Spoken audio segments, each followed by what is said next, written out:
Hello అందరికీ నమస్తే and welcome back to our channel mostly Telugu. Bigg Boss season 8 లో ఈ వారం వచ్చేసి డబుల్ ఎలిమినేషన్ ద్వారా టేస్టీ తేజ అండ్ పృథ్వీ అయితే ఎలిమినేట్ అవ్వడం జరిగింది.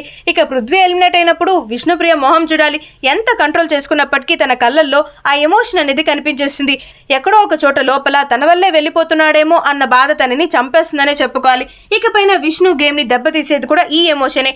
ఇందుకనే బిగ్ బాస్ వెయిట్ చేసి లాస్ట్ వీక్స్ లో ఈ విధంగా ప్లాన్ చేసినట్లు నాకైతే అనిపించేస్తుంది. ఎందుకనంటే అవినాష్ ను కూడా ఎలిమినేట్ చేయొచ్చు, బట్ ఎందుకని పృథ్వీని ఎలిమినేట్ చేస్తున్నాడంటే ఆల్రెడీ విష్ణుప్రియ వల్ల ఎంత నెగిటివ్ అవ్వాలో ఆల్రెడీ అయిపోయాడు. బట్ పృథ్వీ వచ్చేసి జెన్యున్ గానే ఆడుతున్నాడని నాకైతే అనిపించింది. ఎందుకనంటే తను ఎఫర్ట్స్ మాత్రం ప్రతి ఒక్క టాస్క్ లో 100% పెట్టేస్తాడు. జస్ట్ ఒక అగ్రెషన్ మాట తప్పిస్తే ప్రతి ఒక్క దాంట్లో కూడా చాలా జెన్యున్ గా ఫ్రెండ్షిప్ గురించి మాట్లాడాలంటే ఇంకా అసలు నో వర్డ్స్. అంతే, నిఖిల్ తో చాలా జెన్యున్ గా స్టార్టింగ్ నుంచి ఎండ్ వరకు కూడా తను మంచి ఫ్రెండ్షిప్ అయితే కొనసాగించాడు. సో ఏ పరంగా చూసుకున్నా కూడా Prithvi deserves to be in the house. Just that Vishnupriya ఇష్యూలో మాత్రమే కాస్త కూస్తో బ్యాడ్ అయ్యాడని నాకు అనిపిస్తుంది.